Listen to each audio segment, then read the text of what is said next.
Hello everybody. Welcome back to Wisdom Falls with my aunt Descosana.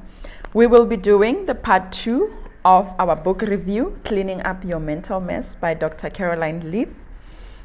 I did decide to just separate them because the part 1 was getting a bit long.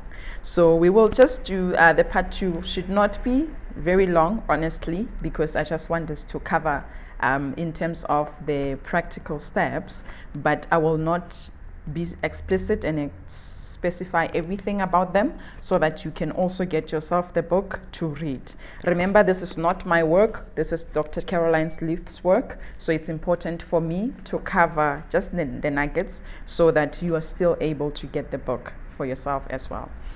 And this book, I must say, it's a lifelong investment. You can see, like, even as I was just going over it to do the review, I was saying to myself, I definitely still need to come back and read it again and again and again and again. It's also quite a beautiful one for the beginning of the year, so that you start your year and you're already working on that.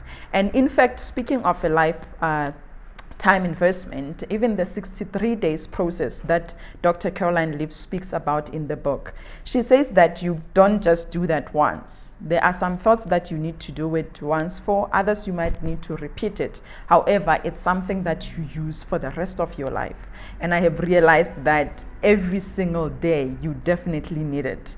Like, you definitely need it. It's not easy, even if you could know a lot of things, but if you don't know how to manage them in your mind, it becomes futile. That is why even you can find that the people who are doctors, the people who are ministers of the gospel, the people who are very high in the society, influential even in the entertainment industries, the people who we can deem as leaders, they can still have suicidal thoughts, and others are still capable of taking their own lives. It is not because they don't know about life, they don't know about what is happening, but it's because they have not yet had an opportunity to learn how to manage their minds.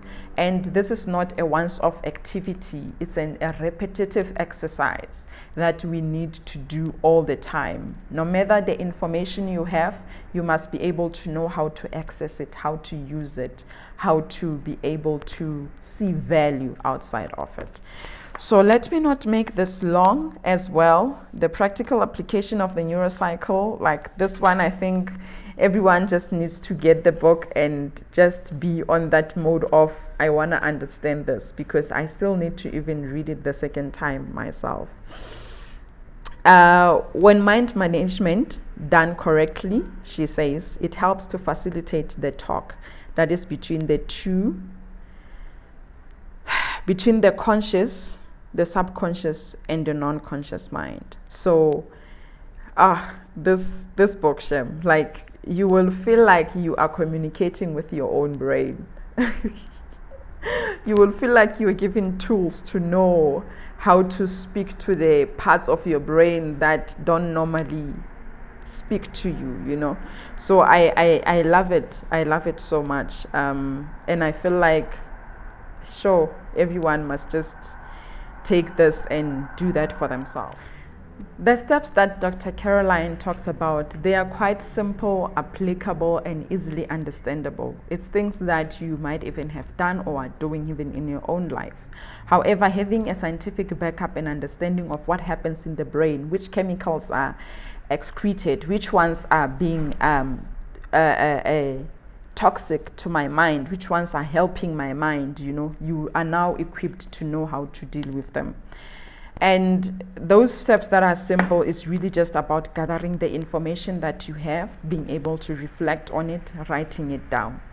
And then there is the step of being able to do the recheck on that. There is a lot of information about it. I think I will not even do justice if I cover it.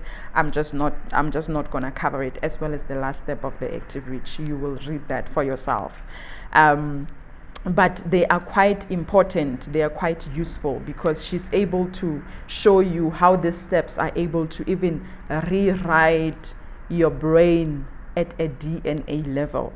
how they are able to reverse the thoughts that are negative and toxic at a DNA level. And when that change happens, your outlook about life, it also changes. And she also is able to show you how the steps are able to help you to move from just knowing good advice and actually implementing it, because now you have trained your brain. There is something that she calls brain building that you have done, so that you are able to show your brain the importance of an action and sticking to the action. And even speaking of that also, she shows us how to use the steps to manage even our diet, how you strengthen your brain to stick to your diet, how to strengthen your brain to stick to an exercise routine, or even just understanding the importance of exercise. And I believe that this skill is so fundamental and important that the other skills of life, it's just a build up on them, because if you are able to take care of the mind, then you can take care of your spiritual, you can take care of your physical, you can take care of the intellectual as well. And speaking of the intellectual as well, it's so important how she explains the issue of getting new information. How does that build your brain? Why is it important for us to keep learning and not being stagnant? Because if we are stagnant, there are some tissues within our brain that starts to relax and they can even deteriorate. But when you keep learning and you keep growing, you are strengthening those muscles, and it becomes easier for you to deal with the different challenges of life. Oh, guys, I think I'm falling in love with the neuroscience behind all of this. Like, it's beautiful. And there is also the part where she now just goes deeper into these 5 steps and to show you and explains them. Why are the steps important themselves? Why is it important for the steps to be done over the 63 days process? What changes occur within the first 21 days, within the 42 days, and within the 63 days within your brain?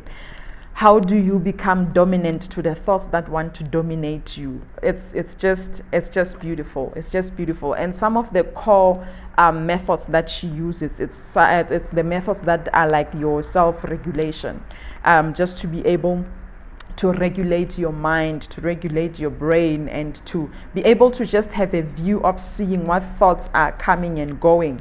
Why is this thought here? What is happening? The overarching philosophy of mind management is self-regulation. It is important to regulate and to see that, I don't like that. Why am I thinking about this thing like this? I don't appreciate that. Or to be able to understand, to say, I see where this thing is coming from. Just being able to be regulating that environment, to be dynamic, to be open to seeing what is happening within your space as well. It gives you a sense of control. And the other thing that Dr. Leaf speaks about that helps us even within our mind management is the aspect of dealing with there's something that she calls the regret zone. It's that part where it's like after you receive some news or you are dealing with a situation, there is that 30 to 90 seconds where you are a bit frustrated, or you are reacting to the news as well. So she talks about how it's important to give yourself a bit of time. What are the scientific backups that are showing us that? What happens in your brain within the 30 to 90 seconds of hearing the news? Sometimes you could even react badly. What can you do within the time when you need to cool down first before you are able to address something? And it's so interesting because most of the times we always feel like after you hear, or when you are communicating with someone, you must always have an answer on the instant, immediately. And that is not the case. You can take the time. You can be able to say, okay, hang on a moment. Give me a minute. I just want to think about this. I hear what you're saying, but I would just like to elaborate on this a bit more. It gives you a sense of control over a situation, other than just jumping into it and trying to give it the response that can even hurt the people in the situation as well as yourself. So it's very important for us to be able to do that. And the other thing that she talks about is just being able to say, when you are in a situation or when you are thinking about something, when you are having thoughts, sometimes they could be toxic, sometimes they could even be positive. You just need to see how you respond to them. The multiple perspectives advantage. there is a way that she explains this scientifically, and the brain responses. It's beautiful. It's out of this world. I felt like I was just making love to a writing. I was just glued to the reading. And it's important because now she was able to show me how to take myself out of a situation, to look at the situation from different perspectives, to gather the information and to understand what really is going on. And then I can be able to see what it means when I'm observing my own thinking. Because sometimes we can even think, and we think toxic things, we build up on toxic things we don't even see, because we are consumed within our thoughts. But if you are able to just have the multiple perspectives on that, then at least you can even be able to know if you need to criticize your own thoughts, to say, girl, I see where you are coming from, but I don't understand why you are saying this. But I don't know how you are feeling about this. Why do you think this is the way? And then you can even catch yourself if you are becoming negative towards people, or even if you are being toxic towards any other person as well. And then we can grow from there. So the steps, they are very useful, and even for different aspects of life as well. And towards the end of the book, she covers the different circumstances that we can also use the steps for, how they will help us, what kind of information do we need even in those steps when we are applying them in different things. Like she talks about being able to form a habit or to break a habit using the 63 days neurocycling steps. You can be able to do that. It's also important that we know why it takes 63 days. She explains that within the chapter in itself. And using these steps to build your brain and develop mental toughness, she also explains that. How to be able to detox trauma. It is powerful. It gives you a sense of control over situations that have been difficult upon you. Sometimes we might have had experiences that we are feeling intimidated going back to in our minds, whether it's childhood trauma, it can be in a form of rape, or some others have lived in foster care homes, others have been living with parents that didn't show them love, there was abuse in the home, things like that. They stay somewhere within our minds. It's difficult to go and deal with them. But when you have been giving the steps, you now feel like you are in control to start the process. Other thoughts are so heavy that you need the help also of a psychologist. When it comes to active reach, Dr. Leaf also emphasizes the importance of seeing that sometimes you might need the help of a psychologist and being actually able to do that. I mean, I've done that for myself. There's some sessions that I'm still going through right now because of some thoughts that I saw that they're a bit heavy for me.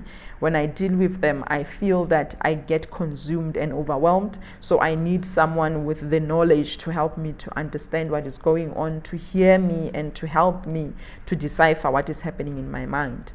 So even the reach of psychologists, we definitely need that.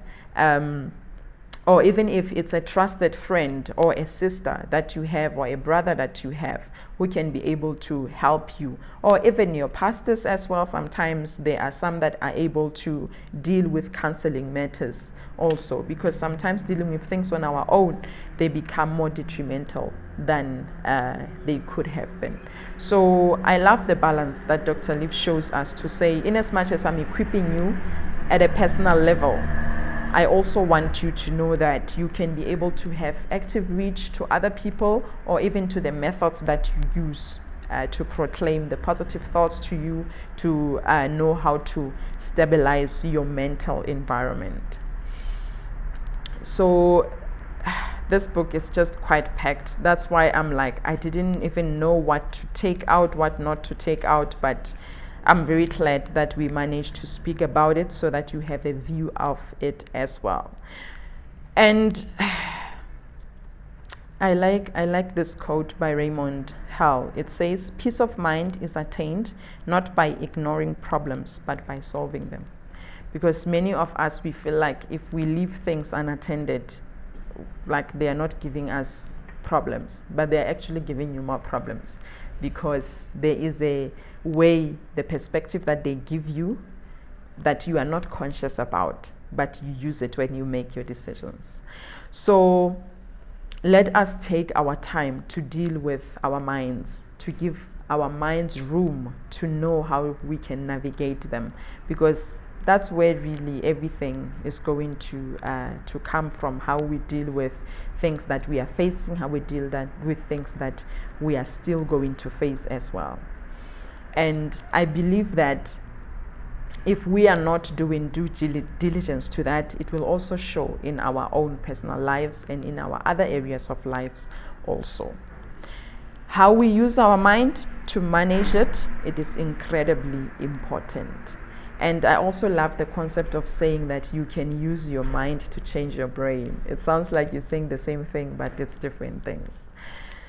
And all in all, you are doing this for yourself, for your children, for your family, for your community, for your work, and everything pertaining you. So I definitely do recommend this book, Cleaning Up Your Mental Mess by Dr. Caroline Leith. Please do buy it for yourself. You can find it exclusive books, Take a Lot as well. I saw it.